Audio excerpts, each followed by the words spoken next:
إن الحمد لله نحمده ونستعينه ونستغفره ونعوذ بالله من شرور أنفسنا ومن سيئات أعمالنا من يهدي الله فلا مضل له ومن يضلل فلا هادي له أشهد أن لا إله إلا الله وحده لا شريك له وأشهد أن محمدا عبده ورسوله رب اشرح لي صدري ويسر لي أمري واحلل عقدة من لساني يفقهوا قولي اللهم أرنا الحق حقا وارزقنا اتباعه وأرنا الباطل باطلا وارزقنا اجتنابه اللهم أيدنا بروح القدس.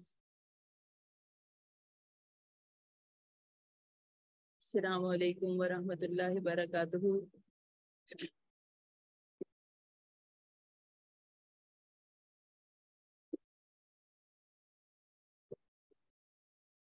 یہ قرآن جس کو ہاتھ میں تھامنے کا شرف ہمیں ملا ہے،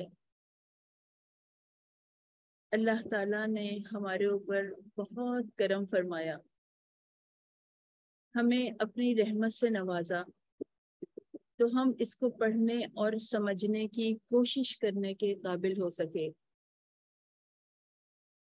بس ایک چیز پہ ہمیں فوکس کرنا ہے کہ ہمارا رب اس قرآن کے ذریعے سے ہم سے ہم کلام ہے، ہم سے بات کر رہا ہے،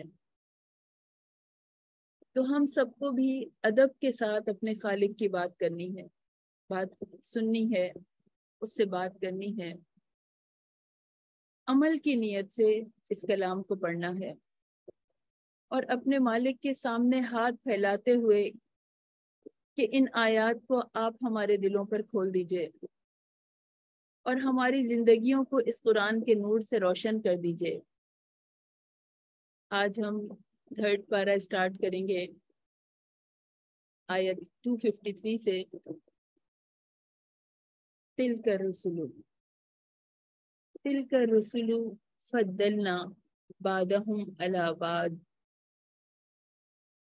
یہ سب رسول ہیں، ہم نے ان میں سے بعض کو بعض پر فضیلت دی ہے. بعض وہ ہیں جن سے اللہ نے کلام کیا اور بعض کے درجے بلند کیے.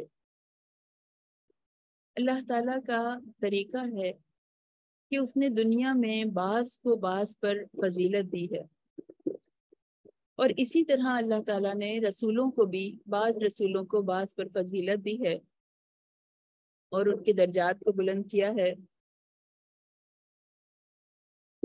ان آیات میں ایک خاص شخصیت کی فضیلت بیان کرنا مقصود ہے، ہمارے نبی کریم صلی اللہ علیہ وسلم کی. سب کو پتہ ہے، اس لیے نام لینے کی ضرورت نہیں سمجھی گئی.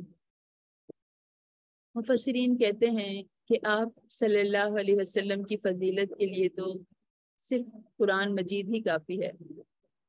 تمام انبیاء کے معجزات ان کے ساتھ ہی ختم ہو گئے، جبکہ قرآن قیامت تک باقی رہے گا.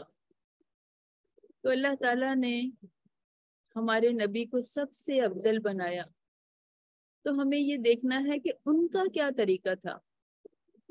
وہ اپنی برتری کو ثابت کرنا چاہتے تھے یا عاجزی کا طریقہ تھا، ان کا کسر نفسی کا طریقہ تھا. ہمارے نبی نے تو منع کیا کہ آپس میں مقابلے بازی نہ کرو، کمپیریزن نہ کرو. حدیث میں آتا ہے کہ جو اللہ کے لیے عاجزی اختیار کرے گا اللہ اس کو بلند کرے گا.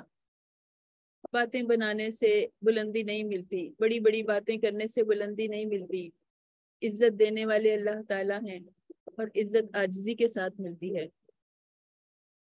ابن کثیر میں حدیث آتی ہے کہ ایک مسلمان اور یہودی میں حضرت موسیٰ علیہ السلام اور نبی کریم صلی اللہ علیہ وسلم کی فضیلت کے لیے بحث شروع ہو گئی اور پھر نوبت لڑائی جھگڑے تک پہنچ گئی.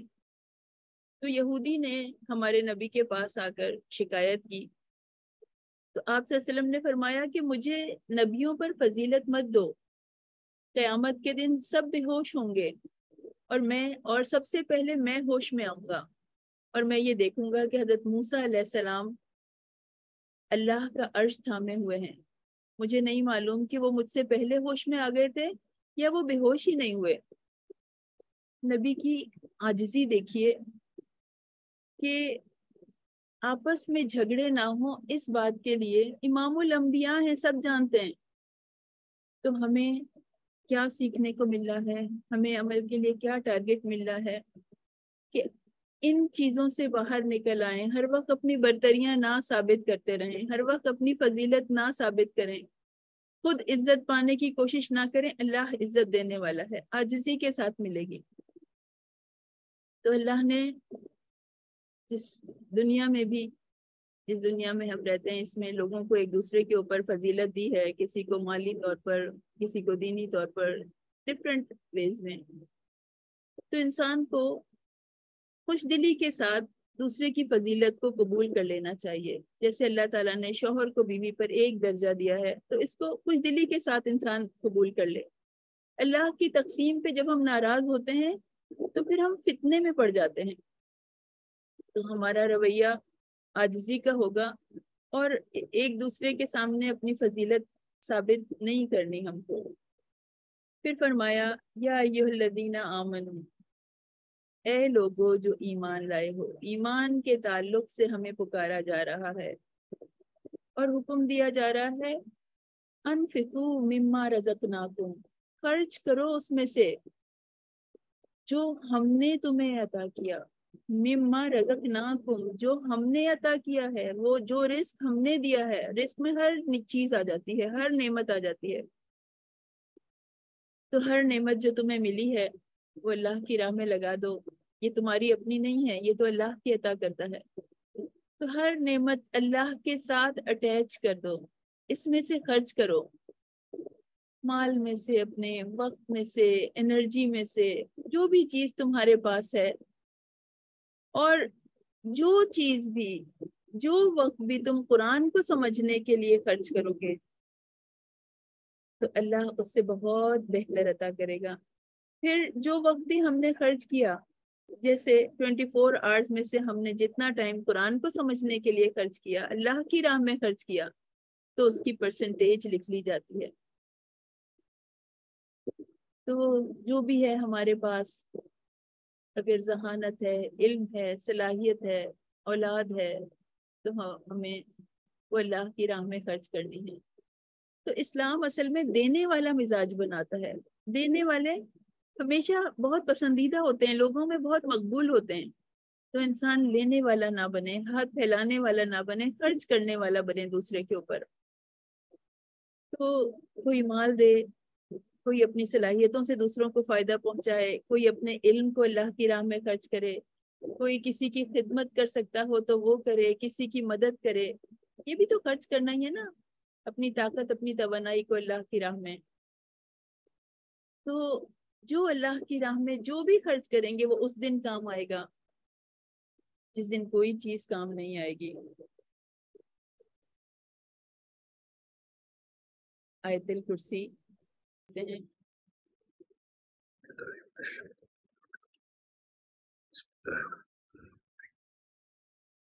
الله لا إله إلا هو الحي القيوم لا تأخذه سنة ولا نوم له ما في السماوات وما في الأرض من ذا الذي يشفع عنده إلا بإذنه يعلم ما بين أيديهم وما خلفهم ولا يحيطون بشيء من علمه إلا بما شاء وسع كرسيه السماوات والأرض وسع كرسيه السماوات والأرض ولا يئوده حفظهما وهو العلي العظيم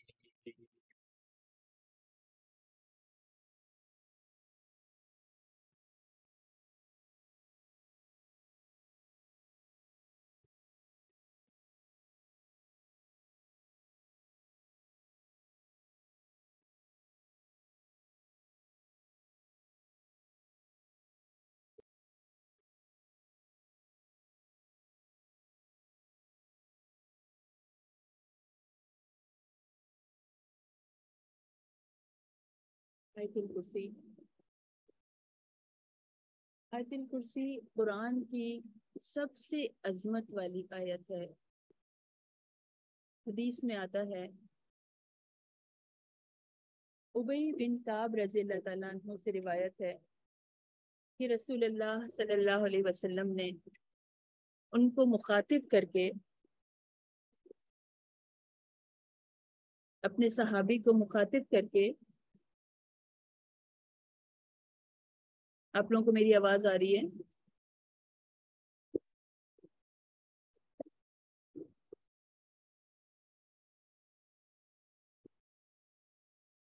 تو اپنے صحابی کو مخاطب کر کے اللہ کے نبی نے فرمایا کہ تم جانتے ہو کتاب اللہ کی کون سی آیت سب سے زیادہ عظمت والی ہے؟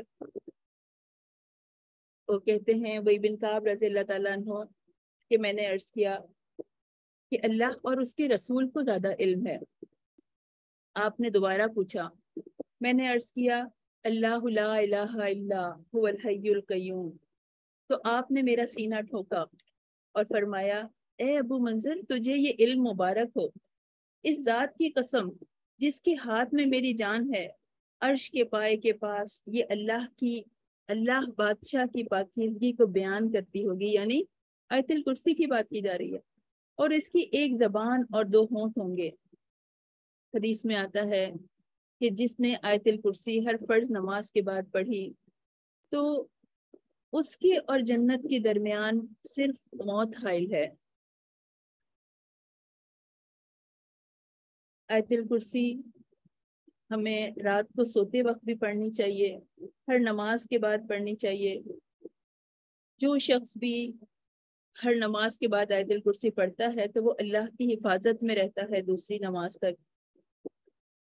یہ سورت قرآن کی تمام آیات کی سردار ہے۔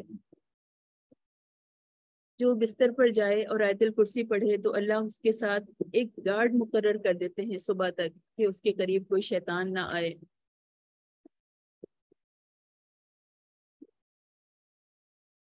بسم اللہ الرحمن الرحیم۔ بہت خوبصورت آیات ہیں آیت الکرسی کی۔ مفسرین کہتے ہیں کہ آیت الکرسی ایک دعویٰ ہے اور اس کی 11 دلیلیں ہیں۔ وہ دعویٰ اللہ لا الہ الا ہوا، اس کے سوا کوئی عبادت کے لائق نہیں ہے، اس کے سوا کسی کی عبادت جائز نہیں ہے۔ تو جب وہی ہمارا معبود ہے تو ہم سب کو اس کی عبدیت میں آنا ہے، اس کا فرما بردار بننا ہے۔ ہم اس کے بندے بنیں گے تو وہ ہمارے لیے کافی ہو جائے گا۔ انسان کو اللہ کی معرفت کے مراحل طے کرائے جا رہے ہیں۔ یہ سورہ، یہ آیت ذات باری تعالیٰ کا بہترین تعارف ہے۔ معبود حقیقی کی عظمت کی پہلی دلیل ہے اللہ لا الہ الا ہوا، اور پھر هو الحی، وہ ہمیشہ سے ہے اور ہمیشہ تک رہے گا۔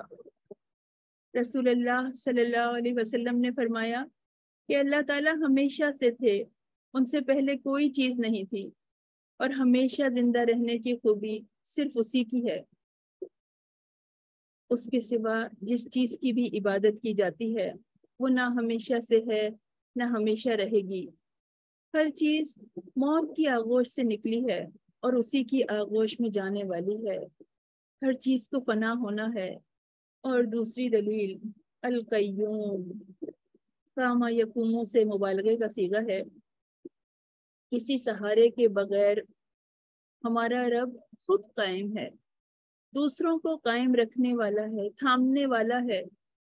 انسان ایک لمحہ بھی اللہ کے تھامے بغیر زندہ نہیں رہ سکتا۔ پوری نظام کائنات کو، آسمانوں اور زمین کو، پرندوں کو، تمام مخلوقات کو تھامے ہوا ہے۔ تیسری دلیل لا تأخذہ سنۃ ولا نوم، اسے نہ کچھ اونگ پکڑتی ہے اور نہ کوئی نیند۔ یعنی اللہ تعالیٰ کو ذرا برابر بھی اونگ یا نیند نہیں آ سکتی، اپنی گرفت میں نہیں لے سکتی، یہ تو انسانی کمزوری ہے، اللہ اس سے پاک ہے۔ یہ نیند ایسی چیز ہے کہ جس سے کوئی بچ نہیں سکتا۔ کہا جاتا ہے نا کہ نیند تو سولی پہ بھی آ جاتی ہے، ہر کوئی اس کے آگے بے بس ہو جاتا ہے، لیکن اللہ اس عیب سے پاک ہے۔ چوتھی دلیل، لہو ما فی السماوات و ما فی الارض، یعنی جو کچھ زمینوں اور آسمانوں میں ہے اسی کا ہے۔ جب مالک وہ ہے تو عبادت کا حق بھی اسی کا ہے۔ پانچویں دلیل، من ذا الذی یشفع عندہ الا باذنہ، یعنی کون ہے وہ جو اس کے پاس اس کی اجازت کے بغیر سفارش کر سکے۔ کسی میں جرت نہیں، کسی میں طاقت نہیں کہ اس کے آگے زبان کھول سکے، کوئی اس سے زبردستی کوئی بھی بات نہیں منوا سکتا۔ اور چھٹی دلیل اس کی وحدانیت کی، یعلم ما بین ایدیہم وما خلفہم، وہ جانتا ہے جو کچھ اس کے سامنے ہے اور جو کچھ اس کے پیچھے ہے، حاضر اور غائب سب کا علم رکھنے والا ہے، ماضی حال مستقبل کا علم رکھنے والا ہے، اور اس کے علاوہ کسی کی بھی یہ صفت نہیں ہے۔ ساتویں دلیل، وَلَا يُحِيطُونَ بِشَيْءٍ مِّنْ عِلْمِهِ إِلَّا بِمَا شَاءَ، اور وہ نہیں احاطہ کر سکتے کسی چیز کا علم کے لحاظ سے مگر اتنا جتنا وہ چاہے۔ مگر اللہ کا علم مکمل ہے، انسان کے پاس اتنا ہی علم ہے جتنا اس نے دیا۔ اس کی معبودیت کی آٹھویں دلیل، وسیع کرسی السماوات والارض، وسیع ہے کرسی اس کی آسمانوں اور زمین سے۔ صالحین سے کرسی ہی مراد ہے، یعنی وہ کرسی جس پر بیٹھا جاتا ہے کہ اللہ کی کرسی ہے، اس کے وجود پر ہمارا ایمان ہے، اگرچہ ہم نہیں جانتے کہ وہ کیسی ہے۔ نبی کریم صلی اللہ علیہ وسلم نے کہا کہ اس کرسی کے مقابلے میں 7 آسمان اس طرح ہیں جیسے وسیع بیابان میں کوئی چھلا پڑا ہوا ہو، کوئی رینگ پڑی ہوئی ہو۔ اور 9ویں دلیل، وَلَا يَؤُودُهُ حِفْظُهُمَا، اور نہیں مشقت میں ڈالتی اس کو، نہیں تھکاتی اس کو حفاظت ان کی۔ مخلوق کتنی بڑی بھی ہو خود اپنی حفاظت نہیں کر سکتی، جبکہ اللہ تعالیٰ کے لیے زمین اور آسمان کی حفاظت کچھ بھی مشکل نہیں۔ 10ویں اور 11ویں دلیل، وَهُوَ الْعَلِيُّ الْعَظِيمُ، اور وہ بہت بلند ہے، بہت عظیم ہے، بلندی اور عظمت اس کی صفات میں سے ہے، اس لیے صرف اور صرف وہی عبادت کے لائق ہے۔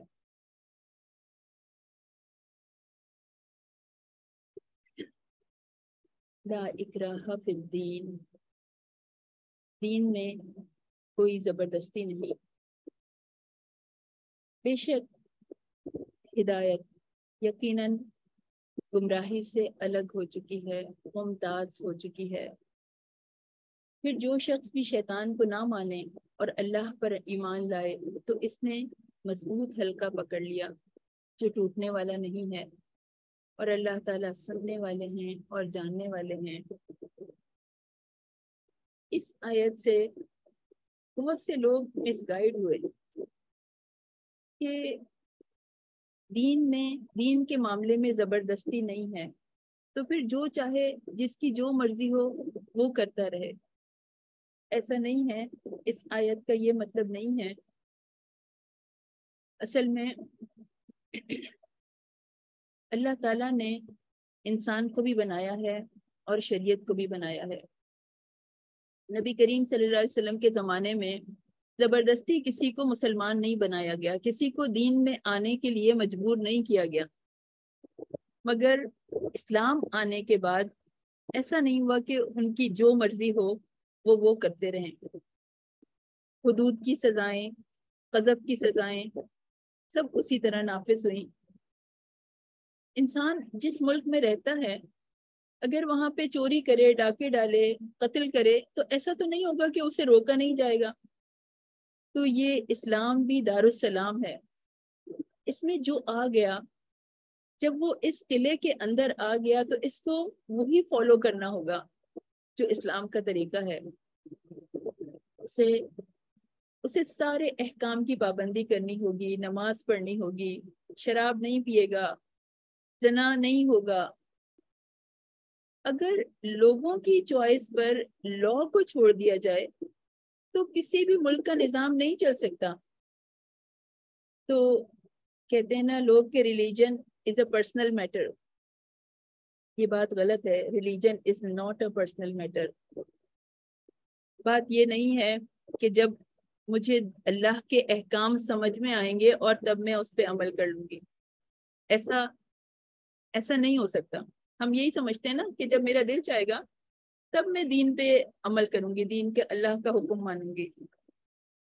دیکھیے، اگر ہم اپنے ملک میں ہیں یا اپنے شہر میں ہیں یا اپنی سڑک پر ہیں، اور اگر ہم سگنلز کے رولز کو فالو نہیں کرتے اور ہم یہ کہیں کہ نہیں جی میری سمجھ میں تو یہ سگنل نہیں آتے، جگہ جگہ سگنل لگا دیے، اتنا ٹائم ویسٹ ہوتا ہے اور جگہ جگہ ہمیں رکنا پڑتا ہے، مجھے نہیں سمجھ میں آتے، میں کہیں نہیں رکوں گی، تو ایسا نہیں ہوگا، ہمیں چھوڑا نہیں جائے گا، ہمیں مجبور کیا جائے گا اس کو فالو کرنے کے لیے۔ تو ہمیں پسند آئے یا نہ آئے ہمیں ٹیکسز دینے پڑتے ہیں، جی ایس ٹی دینا پڑتا ہے۔ تو اسی طرح لا اکراہ فی الدین، دین میں تو کوئی زبردستی نہیں ہے، کوئی مجبور کر کے اسلام پہ نہیں لائے گا، تلوار کے زور پر کسی کو مسلمان نہیں بنایا جائے گا۔ مگر جس طرح اس جو دنیا کے قوانین ہیں ان میں ہماری رائے کی اور ہماری مرضی کی اہمیت نہیں ہے، تو اسی طرح اللہ کے قوانین نافذ کرنے میں بھی ہماری مرضی کی کوئی اہمیت نہیں ہے۔ پھر بڑی خوبصورت آیت آ رہی ہے، اللہ ولی الذین آمنوا، اللہ ایمان والوں کا دوست ہے، یخرجہم من الظلمات الی النور والذین کفروا اولیاؤہم الطاغوت یخرجونہم من النور الی الظلمات اولئک اصحاب النار ہم فیہا خالدون۔ تو اللہ ایمان والوں کا دوست ہے، اللہ تعالیٰ ایمان والوں کو اکیلا نہیں چھوڑتا۔ یہ آیت اتنی خوبصورت ہے، آپ کے ایمان کو تازہ کر دینے والی آیت ہے، میرے ایمان کو تازہ کر دینے والی آیت ہے۔ اس کو ہم بار بار دہرائیں، اللہ ولی الذین آمنوا۔ آپ کو پتا ہے نا ولی کے معنی کیا ہے؟ دلی دوست۔ تو جب انسان اپنے آپ کو اس بھری دنیا میں اکیلا محسوس کرتا ہے تو بس وہ یقین کر لے، اس آیت کو دہرائے اور یقین کر لے کہ اللہ ایمان والوں کا دوست ہے، وہ ان کو کبھی تنہا نہیں چھوڑتا۔ کبھی کسی دشمن کے شر سے خطرہ محسوس ہو، یعنی انسان گھبرانے لگے، کوئی ایسی سچویشن ہو، تو وہ اس آیت کو دہرا دہرا کر یقین دلائے اپنے آپ کو کہ اللہ کے اذن کے بغیر کوئی نقصان نہیں پہنچا سکتا۔ کبھی محسوس ہو کہ دنیا میں ہمارے خلاف سازش ہو رہی ہے، سب ملے ہوئے ہیں، میرے خلاف چالیں چلی جا رہی ہیں، تو اپنے آپ کو یقین دلا دیجئے کہ اللہ کے اذن کے بغیر کوئی نقصان نہیں پہنچا سکتا۔ پوچھیے اللہ سے، وہ الحی ہے، وہ زندہ اور جاوید ہے، وہ ہر جگہ ہمارے پاس اپنے علم کے لحاظ سے موجود ہے۔ آپ اس سے سوال کیجئے، نماز کے لیے کھڑی ہو جائیے اور اس سے سوال کیجئے کہ اے میرے رب، تو میرا ساتھی ہے نا؟ تو اپنے ساتھیوں کو تنہا نہیں چھوڑتا، یہ سچ ہے نا؟ اللہ تعالیٰ آپ کے دل میں تسکین اتار دے گا۔ کبھی ہمت کی، طاقت کی کمی محسوس ہو رہی ہو تو پکاریے اپنے اس دلی دوست کو، اپنے ولی کو، وہ آپ کو طاقتور بنا دے گا۔ جو چیز بھی ہم حاصل کرنا چاہتے ہیں اپنے ولی کی مدد سے حاصل کریں گے۔ مگر ایک چیز پر ہمیں غور کرنا ہے، اللہ ولی الذین آمنوا، اللہ ایمان والوں کا دوست ہے۔ وہ ایمان جس کی بیس پر خالق کائنات ہمارا ساتھی بن گیا، وہ ایمان کس حال میں ہے؟ ہمیں یہ چیک کرنا ہوگا۔ کیا کسی بوسیدہ کپڑے کی طرح پڑا ہے یا تر و تازہ ہے؟ تو ہمیں اپنے ایمان کے فیول کو بڑھانا ہے۔ سب سے عظیم رفیق سفر ہمارے ساتھ ہوگا۔ ہمیں اپنے ایمان پر محنت کرنی ہے، تو وہ ہمیں ہر اندھیرے سے نکال لے گا۔ وہ جہالت کے اندھیرے ہوں تو وہ علم کی روشنی تک لے جائے گا۔ اگر وہ غم کے اندھیرے ہوں گے تو وہ انہیں خوشیوں کی چمک سے بدل دے گا۔ وہ قبر کے اندھیرے ہوں گے تو وہ دوست ان کو اس قبر کو اپنے نور سے روشن کر دے گا۔ وہ پل صراط کا اندھیرا ہوگا تو اللہ تعالیٰ پہاڑوں جیسی روشنی دے دے گا، الاٹ کر دے گا اس پل صراط سے گزرنے کے لیے۔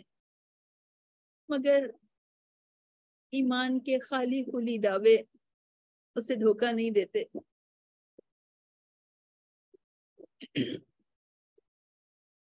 اللہ تعالیٰ جانتے ہیں کہ ہم اپنے دعوے میں کتنے سچے ہیں، اور اللہ تعالیٰ صاف طور پہ ڈکلیئر کر دیتے ہیں سورہ بقرہ کی شروع کی آیات میں، ہے نا، وَمَا هُمْ بِمُؤْمِنِينَ۔ اور یہ یاد رکھیے کہ جب مومن ہونے کا اسٹیٹس ختم ہو جائے گا، انسان صرف زبانی طور پر ایمان لانے والا رہ جائے گا، تو دوستی کا کانٹریکٹ بھی ایکسپائر ہو جائے گا۔ اللہ ہمیں حقیقی ایمان لانے والوں میں شامل کر لے۔ اللہ ہمارا ساتھی بن جائے، ہمارا حامی و ناصر بن جائے۔ اس کی دوستی دنیا کی دوستیوں کی طرح ٹیمپریری نہیں ہے، ہمیشہ ہمیشہ کے لیے ہے، دائمی ہے، اور وہ دوستوں کا حق ادا کرنے والا ہے، وہ چھوڑ کے جانے والا نہیں ہے۔ پھر کچھ واقعات آ رہے ہیں سورہ بقرہ میں، مردوں کے زندہ ہونے کے واقعات ہیں، جن میں سے اس میں ٹوٹلی طور پہ دیکھا جائے تو سورہ بقرہ میں مردوں کے زندہ ہونے کے 5 واقعات بیان کیے گئے ہیں۔ اللہ تعالیٰ نے اس دنیا میں لوگوں کے سامنے اپنی قدرت کا مظاہرہ کیا تاکہ لوگ اپنے خالق کو پہچان لیں۔ ایک شخص ایک ویران بستی سے گزرا، کہا جاتا ہے کہ یہ حضرت عزیر علیہ السلام تھے، جہاں لوگوں کی لاشیں اور ہڈیاں پڑی ہوئی تھیں۔ تو انہوں نے کہا کہ اللہ اس بستی کو کیسے زندہ کرے گا؟ تو اللہ تعالیٰ نے انہیں اور ان کی سواری کو موت دے دی، اور پھر 100 سال کے بعد انہیں دوبارہ زندہ فرمایا۔ تو انہوں نے کہا کہ یا ایک شخص، یعنی یہ جو آیات ہیں، کہ یا اس شخص کی طرح جو اس بستی پہ سے گزرا اور وہ اپنی چھتوں پہ گری ہوئی تھی۔ اس نے کہا کہ اللہ اس کے مرنے کے بعد اس کو کیسے زندہ کرے گا؟ تو اللہ نے انہیں 100 سال تک کی موت دے دی، پھر زندہ کیا اور پوچھا کہ تم کتنی دیر زندہ رہے؟ انہوں نے کہا 1 دن یا دن کا کچھ حصہ۔ قیامت میں جب ہم اٹھائے جائیں گے تو ہمیں بہت ساری آیات میں آتا ہے، قرآن میں جگہ جگہ، کہ لوگ یہی کہیں گے کہ ہم 1 دن یا دن کا کچھ حصہ زندہ رہے۔ تو انہیں بتایا گیا، اللہ تعالیٰ نے بتایا کہ تم 100 سال زندہ رہے ہو، اپنے کھانے اور پینے کی چیزوں کو دیکھو، وہ بگڑی ہوئی نہیں ہے، اور اپنے گدھے کو دیکھو، اور تاکہ ہم تمہیں لوگوں کے لیے ایک نشانی بنا دیں، اور ہڈیوں کو دیکھو، ہم انہیں کیسے جوڑتے ہیں، پھر ان کو گوشت پہناتے ہیں۔ اور پھر جب ان کے اوپر واضح ہو گیا تو انہوں نے کہا میں جانتا ہوں کہ اللہ ہر چیز پر قادر ہے۔ پھر اس کے بعد ایک اور واقعہ آتا ہے حضرت ابراہیم علیہ السلام کا، کہ ابراہیم علیہ السلام نے اللہ تعالیٰ سے التجا کی کہ آپ مجھے بتائیے کہ قیامت کے دن لوگ کیسے زندہ ہوں گے؟ تو اللہ تعالیٰ نے پوچھا کہ کیا تو اس پر ایمان نہیں رکھتا؟ کیا تمہیں قیامت پر ایمان نہیں ہے؟ تو انہوں نے عرض کیا کیوں نہیں، تو دل سے ایمان رکھنے والوں میں، لیکن اطمینان قلب کے لیے دیکھنا چاہتے ہیں، اور یہ صرف انبیاء کا مقام ہے، عام آدمی کے لیے غائب پر ایمان لانا فرض ہے۔ تو اللہ تعالیٰ نے فرمایا 4 پرندے پکڑو اور انہیں اپنے سے مانوس کر لو، پھر انہیں ذبح کر کے ہر پہاڑ پر ایک ایک حصہ رکھ دو، پھر انہیں بلاؤ تو وہ دوڑتے ہوئے تمہارے پاس آئیں گے۔ تو ایسا ہی ہوا۔ اور پھر اس سے پہلے سورہ بقرہ میں مردوں کے زندہ کرنے کے بھی واقعات کئی ہم پڑھ چکے ہیں۔ گائے، وہ شخص جسے گائے کے گوشت سے چھوا گیا اور وہ زندہ ہو گیا، اور جو لوگ طاعون کی وبا سے بھاگے تھے ان کو اللہ تعالیٰ نے زندہ کر دیا۔ تو اس کے علاوہ ایک اور واقعہ بھی ہے کہ اللہ تعالیٰ نے جب بنی اسرائیل نے کہا تھا کہ ہم یقین نہیں کریں گے، لن نؤمن لک حتی نری اللہ جہرۃ، جب تک کہ ہم اللہ تعالیٰ کو نہیں دیکھ لیں گے، تو اللہ تعالیٰ نے ان سے زندگی لے لی تھی اور اس کے بعد میں ان کو موت دے دی تھی اور پھر زندہ کر دیا تھا۔ تو اللہ تعالیٰ اس طرح سے ایمان والوں کی تربیت فرماتے ہیں، ہمارے سامنے یہ واقعات رکھے جا رہے ہیں تاکہ ہم یقین کی آنکھوں سے دیکھ لیں کہ ہمیں بھی مرنا ہے، ہمیں بھی اس دنیا سے جانا ہے۔ کسی بھی وقت ہماری آنکھیں بند ہو سکتی ہیں، کسی بھی وقت ہمیں موت کے فرشتے لینے آ سکتے ہیں، اور پھر جب ہم مر جائیں گے تو اللہ تعالیٰ ہمیں دوبارہ زندہ فرمائیں گے۔ جب اس کے حضور حاضری کا یقین ہوگا تبھی انسان کا عمل بدلتا ہے۔ ہم اس موت کو جب یقین کی آنکھوں سے دیکھیں گے، ہمیں پتہ ہے کہ وہ آنے والی ہے، پھر بھی پتہ نہیں کن شکوک و شبہات میں پڑے رہتے ہیں، زندگی کے وقت کو ضائع کرتے رہتے ہیں۔ اور پھر اب کرنے کا ایک کام بتایا جا رہا ہے، اللہ کی راہ میں خرچ کرنے کے لیے ہمارا حوصلہ بڑھایا جا رہا ہے، صدقات کی فضیلت بیان کی جا رہی ہے کہ ان لوگوں کی مثال جو اپنے مال اللہ کے راستے میں خرچ کرتے ہیں ایک دانے کی طرح ہے جس نے 7 خوشے اگائے، ہر خوشے میں 100 دانے ہیں، اور اللہ جس کے لیے چاہتا ہے بڑھا دیتا ہے۔ اللہ وسعت والا ہے، سب کچھ جاننے والا ہے۔ تو اللہ کی راہ میں ہم جو بھی خرچ کریں گے، چاہے وہ مال ہے، چاہے ہماری صلاحیتیں ہیں، ہماری انرجی ہے، ہماری محنت ہے، تو اللہ اس کا بدلہ کئی 100 گنا زیادہ کر کے دے دیں گے۔ تو نبی اکرم صلی اللہ علیہ وسلم نے فرمایا کہ نیکی کے کام برے مواقع پر بچا لیتے ہیں، یعنی ہمارا صدقہ کام آ جاتا ہے اس موقع پر، برے موقع پہ، دنیا میں بھی اور آخرت میں بھی۔ اور خفیہ صدقہ کرنا، چھپا کے صدقہ کرنا، اللہ کی رضا کے لیے صدقہ کرنا اللہ کے غضب کو بجھا دیتا ہے، اللہ کے غصے کو دور کر دیتا ہے، اور صلہ رحمی عمر میں اضافہ کرتی ہے، اور ہر نیکی صدقہ ہے۔ جو نیکی بھی ہم کر رہے ہیں وہ اللہ تعالیٰ نے ہمارے لیے صدقہ بنا دی، یہاں تک کہ ہم ایک مومن عورت دوسری مومن عورت سے خوش دلی کے ساتھ ملتی ہے، مسکرا کے ملتی ہے، تو وہ مسکراہٹ بھی صدقہ ہے۔ حدیث میں آتا ہے کہ رسول اللہ صلی اللہ علیہ وسلم نے فرمایا کہ مسلمانوں کا صدقہ ان کی عمر میں اضافہ کرتا ہے اور بری موت سے روکتا ہے۔ اللہ تعالیٰ اس صدقے کے ذریعے سے تکبر کو اور فقر کو ختم کر دیتے ہیں۔ تو حدیث میں اس کی بہت زیادہ تاکید کی گئی ہے۔ اللہ تعالیٰ ہمیں ٹارگٹ دے رہے ہیں کہ ہمیں کثرت سے صدقہ کرنا ہے، بہت ترغیب دی جا رہی ہے۔ الذین ينفقون اموالهم باللیل والنہار، جو لوگ اپنا مال رات اور دن خرچ کرتے ہیں، سرا وعلانیۃ، چھپے یا ظاہر، تو ہمیں کیا بتایا جا رہا ہے کہ ہمیں اپنے مال میں سے رات اور دن خرچ کرنا ہے۔ اب اگر کوئی یہ کہے کہ میرے پاس تو مال ہے ہی نہیں، یا میرے پاس تو ایسی چیز ہی نہیں ہے جو خرچ کی جائے، تو اللہ تعالیٰ نے جو کچھ بھی دیا ہے بس اس میں سے خرچ کر دے، کیونکہ اللہ ہم سے یہ نہیں پوچھے گا کہ تمہارے پاس کیوں نہیں تھا، کیونکہ دینے والا تو وہی ہے۔ ہمارے پاس جو ہے ہم اس چیز میں سے دے دیں، اپنی انرجی سے کسی کی مدد کر دیں، کسی کو خلوص سے دل سے مشورہ دے دیں، جو بھی کسی کے لیے کر سکتے ہوں کر دیں۔ تو اللہ تعالیٰ کہتے ہیں اس کا صلہ اللہ کے پاس ہے، اور اللہ تعالیٰ بشارت دے رہے ہیں کہ جو ایسا کرے گا، جو دوسروں کے لیے مخلص ہوگا، جو دوسروں کے کام آنے والا ہوگا، جو دوسروں کے لیے خرچ کرنے والا ہوگا، اللہ تعالیٰ اس کو ہر خوف اور غم سے آزاد کر دیں گے، دنیا میں بھی اور آخرت میں بھی۔ پھر کچھ صدقہ کرنے کے آداب بتائے جا رہے ہیں۔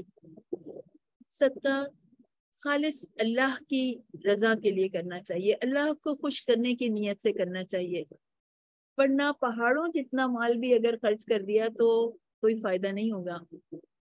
اور رسول اللہ صلی اللہ علیہ وسلم نے فرمایا کہ جہنم میں سب سے پہلے جانے والوں میں سے ایک وہ سخی بھی ہوگا جو ریاکاری کے لیے صدقہ کرتا تھا۔ تو جب صدقہ اللہ کے لیے دیا ہے تو پھر جس غریب کو بھی صدقہ دیا جائے اس کو جتایا نہ جائے، غریب کو تانا مار کر اس کو تکلیف نہ دی جائے۔ اے لوگو جو ایمان لائے ہو، اپنے صدقے احسان رکھنے اور تکلیف پہنچانے سے برباد مت کرو۔ سورہ بقرہ کی آیت 264 ہے۔ تو صدقے کو احسان جتانے والا، تکلیف دینے والا، ریاکاری کرنے والا، یعنی اس کو کسی بھی قسم کا کوئی ثواب نہیں ملتا۔ اور دل کی خوشی سے صدقہ کیا جائے، تنگ دلی سے یا مجبوری یا فائن سمجھ کے صدقہ نہ کیا جائے، اور اللہ کی راہ میں اچھی چیز صدقہ دی جائے۔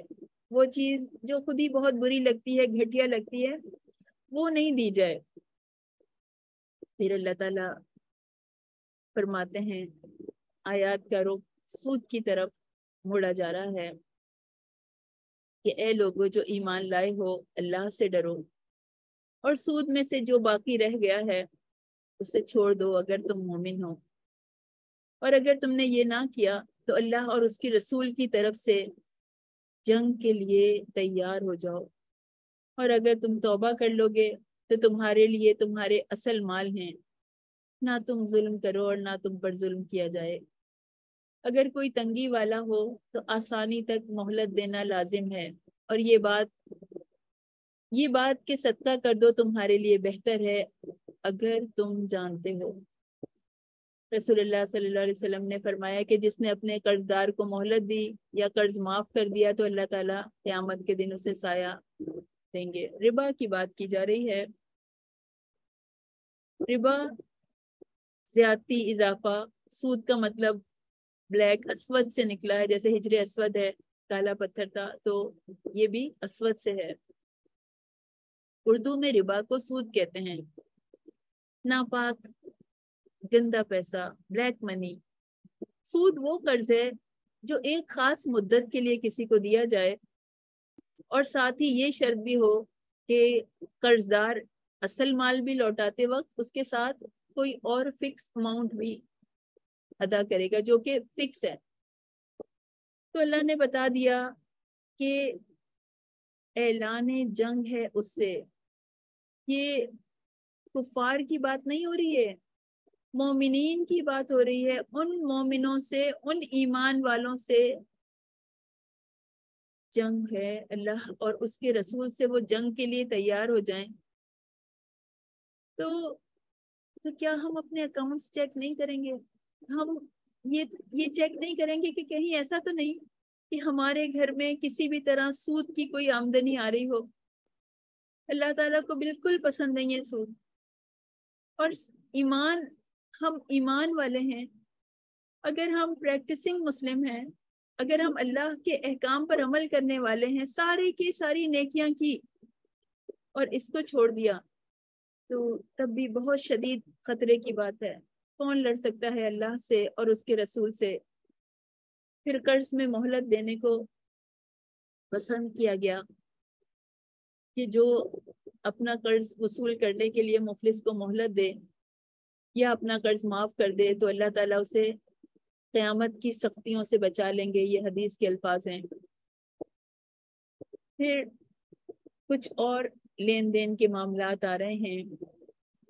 آیت دین، یہ قرآن پاک کی طویل ترین آیت ہے، کبھی کبھی اس میں کنفیوژن ہو جاتی ہے۔ آیت الکرسی عظیم ترین آیت ہے، اور یہ آیت دین یہ طویل ترین آیت ہے۔ یا ایھا الذین آمنو، اے لوگو جو ایمان لائے ہو۔ اذا تداینتم بدین، جب تم کسی کے ساتھ لین دین کے معاملات کرتے ہو، کاروبار کے معاملات کرتے ہو، قرض کے معاملات کرتے ہو، تو کیا کرو؟ فاکتبوہ، تو اس کو لکھ لیا کرو۔ ریٹن ڈاکومنٹ ہونا چاہیے، یہ اللہ کا بتایا ہوا طریقہ ہے۔ اسی آیت میں عورت کی گواہی کا مسئلہ بھی آیا ہے کہ اصل مسئلہ لا علمی کا ہے، قرآن پڑھا نہیں، سمجھا نہیں، اور ہم نے انا کا مسئلہ بنا لیا کہ عورت کی گواہی آدھی ہے۔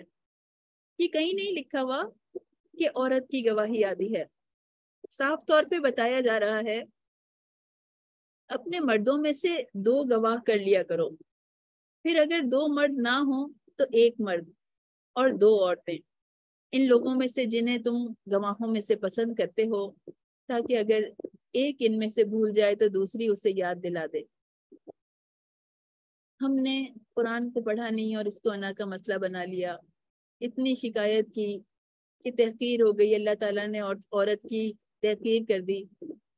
ذرا انسان غور سے پڑھے تو کہ اللہ نے کہا کیا ہے۔ اور ایک چیز بس ہمیں سوچ لینی ہے کہ ہمیں کبھی بھی اپنے رب سے بدگمان نہیں ہونا۔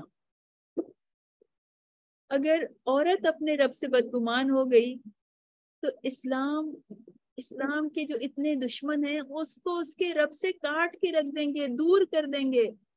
ہم خود ذرا اس آیت پہ غور تو کریں۔ اللہ تعالیٰ نے فرمایا کہ اپنے مردوں میں سے 2 آدمیوں کو اس پر گواہ بنا لو۔ ذرا سوچیں، اللہ تعالیٰ کو کیا ایک مرد پر بھروسہ نہیں تھا جو دوسرے مرد کی گواہی کا کہہ دیا؟ مردوں نے تو اس طرح نہیں سوچا، انہوں نے تو وہ تو جھنڈا اٹھا کے نہیں کھڑے ہوئے کہ جب ایک مرد تھا تو پھر دوسرے مرد کو کیوں کہا گیا، کیا ایک مرد کا یعنی اس نے کوالیفائی نہیں کیا ہے؟ اللہ نے 2 مردوں کی گواہی کا کہا تو الحمدللہ، ہمیں اس بات سے کیا آبجیکشن ہے؟ اور ہم عورتیں کیوں دوسروں کے بھڑکانے میں آ جاتی ہیں؟ اتنا ایشو بنا اس کا۔ اور یہ بھی ہے کہ معاشرے میں لوگ جو نہیں سمجھتے ان آیات کو، وہ تحقیر کے طور پر عورتوں کو یہ بتاتے ہیں کہ تمہاری گواہی آدھی ہے، تمہاری تو گواہی آدھی رکھی گئی، تمہاری تو اللہ کے نزدیک کوئی حیثیت نہیں ہے۔ اب ذرا غور کیجئے، یہ کون سے معاملات ہیں؟ یہ مالی معاملات کی بات ہو رہی ہے، اکنامک، کاروباری معاملات کی، تجارت کی بات ہو رہی ہے، قرضوں کے لین دین کی بات ہو رہی ہے۔ اب آپ یہ بتائیے کہ اس میں خواتین کا کتنا انٹرسٹ ہوتا ہے؟ اس میں بھول چوک کا خطرہ ہوتا ہے نا۔ جب بھی اس طرح کے معاملات ہوتے ہیں تو ہم لوگ تو اپنے بھائیوں کو، اپنے ہسبینڈز کو پکڑا دیتے ہیں کہ یہ ذرا آپ دیکھ لیجئے۔ اور یہ کہا کہ اگر یعنی دوسری عورت کو سپورٹ کے لیے رکھا کہ اگر وہ بھول جائے تو یاد دلا دے۔ تو یاد دلانے کے لیے ہم نے اصل میں اس قرآن کو، ان آیات کو کفار کی نظر سے دیکھا۔ انہوں نے بہت کام کیا ہے نا ان آیات پہ، ڈھونڈ کے لاتے ہیں، جن آیاتوں میں ٹیڑھ دکھاتے ہیں اور لوگوں کو بھٹکانے کے لیے بھی ان آیات کو استعمال کرتے ہیں۔ تو انہوں نے اتنا واویلا کیا، اتنا شور مچایا کہ ایسے کیوں کہا کہ ایک مرد کی جگہ 2 عورتیں ہوں گی۔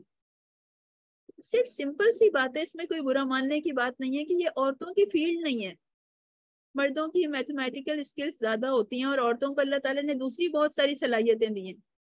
مرد عورتوں کی طرح محبت نہیں کر سکتے، جذبات نہیں رکھ سکتے، بچے نہیں پال سکتے۔ تو جب عورتیں قرآن پڑھتی ہیں سمجھتے ہوئے، جب اپنے رب کی بات کو انڈرسٹینڈ کرتی ہیں، تو وہ کبھی بھی اپنے رب سے بدگمان نہیں ہو سکتی۔ اور ایک بات اور کلیئر ہے، یہ صرف مالی معاملات کی بات ہو رہی ہے، اس میں 2 عورتوں کی گواہی کی ضرورت ہے، لیکن لیان کے مسئلے میں صرف ایک عورت کی گواہی کافی ہے۔ آپ جانتے ہیں نا، صرف ایک عورت کافی ہے، اس میں دوسری عورت کی گواہی دینے کی کوئی ضرورت نہیں ہے۔ ولادت کے معاملے میں صرف ایک عورت کی گواہی کافی ہے، رضاعت کے معاملے میں صرف ایک عورت کی گواہی کافی ہے، نصب کے معاملے میں صرف ایک عورت کی گواہی کافی ہے۔ تو اللہ تعالیٰ جانتا ہے کہ ہمارے اندر کون سی اسکل ہے اور کون سی اسکل نہیں ہے، اس میں کوئی برا ماننے کی بات نہیں ہے۔ جو دین پڑھا ہوا ہوتا ہے، جو قرآن پڑھا ہوا ہوتا ہے، وہ سب وہ دلیل کے ساتھ بات کرتا ہے، دلیل سے جواب دیتا ہے۔ اور پھر سورہ بقرہ کی آخری 2 آیات، آمن الرسول بما انزل الیہ من ربہ، یہ 2 آیات بڑے فضائل والی ہیں۔ حضرت صلی اللہ علیہ وسلم نے فرمایا کہ سورہ بقرہ کی آخری آیات مجھے عرش عظیم کے نیچے سے جو خزانہ ہے اس سے عطا کی گئی ہے، اور یہ وہ انعام عظیم ہے جو کسی اور نبی کو نہیں دیا گیا۔ حدیث میں آتا ہے، حضرت ابن عباس رضی اللہ تعالیٰ عنہ سے روایت ہے کہ جو شخص ان کو عشاء کے بعد پڑھ لے تو وہ اس کے لیے قیام اللیل یعنی تہجد کے قائم مقام ہو جاتی ہیں۔ اور حدیث میں آتا ہے کہ رسول اللہ صلی اللہ علیہ وسلم نے فرمایا کہ تم خاص طور پر ان آیات کو سیکھو اور اپنی عورتوں اور بچوں کو سکھاؤ۔ حضرت عمر فاروق رضی اللہ تعالیٰ عنہ نے فرمایا کہ کوئی آدمی جس کو اگر تھوڑی سی بھی عقل ہوگی تو وہ ان آیات کو پڑھے بغیر نہ سوئے گا۔ تو کیا ہم ان آیات کو پڑھے بغیر سوئیں گے؟ حضرت عمر نے بھی کہہ دیا کہ جو عقل والا ہوگا، اس کے اندر اتنے فضائل ہیں کہ کوئی عقل والا ہو نہیں سکتا کہ وہ اس کو مس کر دے، وہ چھوڑ دے۔ تو ہم نے یاد رکھنا ہے خود بھی، اور اپنے آس پاس اپنے بچوں کو، اپنے ہسبینڈ کو، اپنے جو بھی خاندان والے ہیں ان کو یاد دلانا ہے کہ آپ پلیز یہ پڑھ لیجئے۔ جس کو یاد نہیں ہے وہ دیکھ کے پڑھ لے، یاد ہو جائے گی۔ اور بخاری میں حدیث ہے کہ رسول اللہ صلی اللہ علیہ وسلم نے فرمایا کہ جو شخص رات کو سورہ بقرہ کی آخری 2 آیات پڑھ لے تو وہ اس کے لیے کافی ہو جائیں گی، اور ان آیات کے بعد مانگی ہوئی دعا قبول ہوتی ہے۔ تو کیا ہم چاہتے ہیں ہماری دعائیں قبول ہوں؟ تو کیا مشکل ہے کہ ان آیات کو پڑھ کے دعا مانگ لی جائے؟ اور کہا کہ یہ آیات جو پڑھ لے وہ اس کے لیے، جس نے رات کو وہ آیات پڑھ لی، وہ آیات اس کے لیے کافی ہو جائیں گی۔ ان آیات میں ایمانیات اور اطاعت کا تذکرہ ہے۔ یہ رسول اس پر ایمان لایا جو اس کے رب کی جانب سے اس کی طرف نازل کیا گیا، سب مومن ہیں، ہر ایک اللہ اور اس کے فرشتوں اور اس کی کتاب اور اس کے رسولوں پر ایمان لایا۔ ہم اس کے رسولوں میں سے کسی ایک کے درمیان بھی فرق نہیں کرتے۔ انہوں نے کہا سمعنا و اطعنا، ہم نے سنا اور ہم نے اطاعت کی۔ غفرانک ربنا و الیک المصیر، ہم تیری بخشش مانگتے ہیں اے ہمارے رب، اور تیری ہی طرف ہمیں لوٹ کے جانا ہے۔ ہمیں بطور خاص ہمارے لیے تذکرہ کر دیا گیا کہ ہم جو مسلمان ہیں وہ تمام انبیاء پر ایمان لاتے ہیں، یہودیوں اور عیسائیوں کی طرح کچھ کو خاص نہیں کرتے اور کچھ کا انکار نہیں کرتے۔ اور آخری آیت میں اللہ تعالیٰ نے 2 اصول بیان کیے ہیں کہ اسلام کا ہر حکم انسان کی طاقت کے مطابق اس پر فرض ہے۔ جو چیز اس کی طاقت میں نہیں ہے اللہ تعالیٰ اس سے اس کا سوال نہیں کرے گا، وہ اس پر فرض ہی نہیں ہے۔ اور اسلام میں اسی کام کی پکڑ ہے جو خوب سوچ سمجھ کر کیا جائے۔ اللہ ہماری استطاعت سے زیادہ بوجھ ہم پر نہیں ڈالتا۔ جو کام بھول چوک سے ہو جائے اس کا کوئی مواقصہ نہیں ہے۔ سورہ آل عمران سورہ بقرہ کے بعد سب سے بڑی سورہ ہے۔ آل کے معنی ہوتے ہیں بیوی بچے یا ماننے والے۔ عمران حضرت مریم علیہ السلام کے والد ماجد تھے، اور عیسیٰ علیہ السلام اور یحییٰ علیہ السلام کے نانا تھے۔ اس سورہ میں آل عمران میں حضرت عمران کی بیوی بیٹی مریم اور نواسوں کی پیدائش کا تذکرہ ہے، اور زکریا علیہ السلام مریم علیہ السلام کے مریم علیہ السلام کے سرپرست تھے۔ اللہ نے انہیں ان کا سرپرست بنایا، حضرت زکریا علیہ السلام کو۔ حضرت مریم کی ماں نے پیدائش سے پہلے ہی ان کو اللہ کی نظر کر دینے کی منت مانگی تھی۔ سورہ آل عمران کے بارے میں آتا ہے، حدیث ہے کہ اللہ کے رسول نے فرمایا قرآن کو سیکھو کیونکہ یہ قیامت کے دن اپنے پڑھنے والوں کی سفارش کرے گا۔ اور دو روشن صورتیں کون سی ہیں؟ ہم نے پہلے بھی ان کا تذکرہ کیا تھا، سورہ بقرہ اور آل عمران۔ یہ دونوں صورتیں بادلوں کی شکل میں یا دو صاحبانوں کی شکل میں آئیں گی اور اپنے پڑھنے والوں کے لیے آرگیومنٹ کریں گی، ان کا دفاع کریں گی، ان کے لیے جھگڑیں گی۔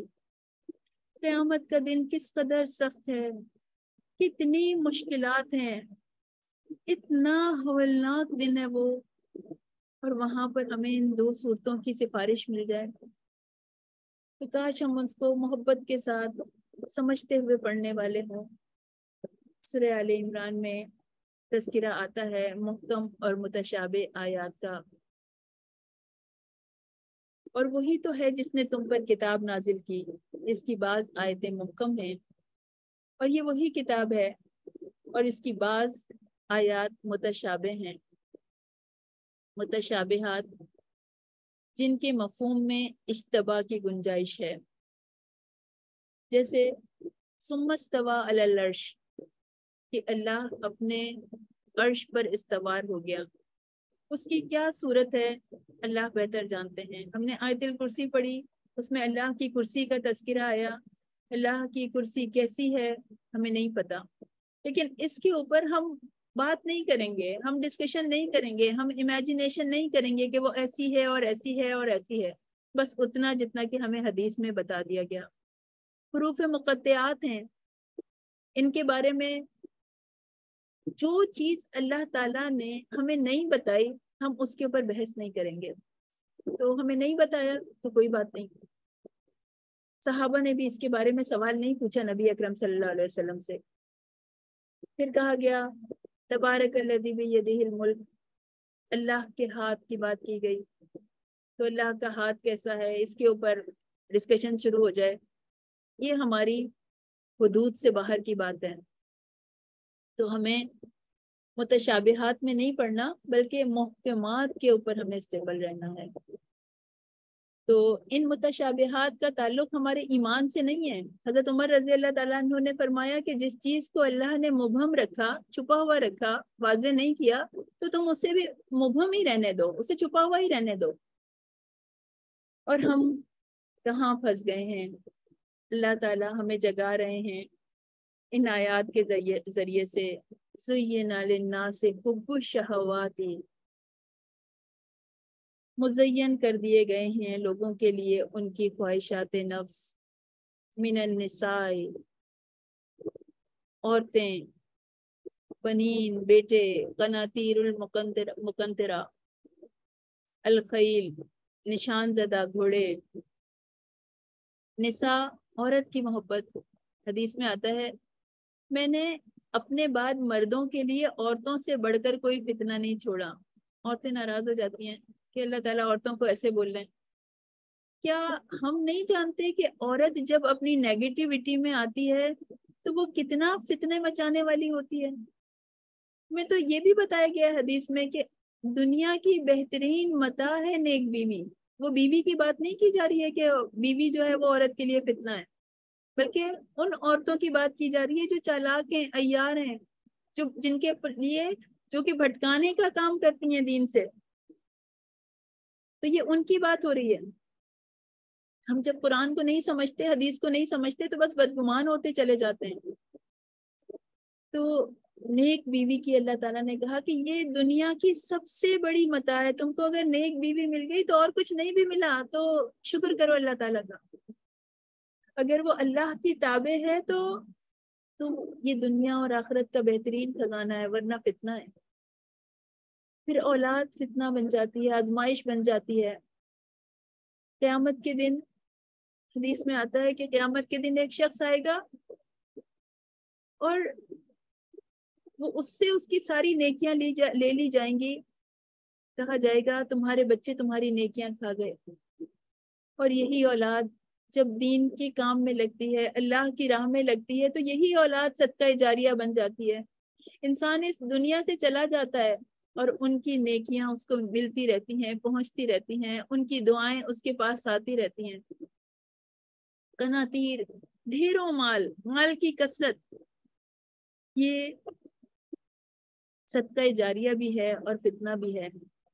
اور الخیل المسومہ، آپ اس کو آج کے دور میں سمجھ لیں برانڈڈ کارز تکبر کے لیے، ریاکاری کے لیے ہوں تو گناہ ہے۔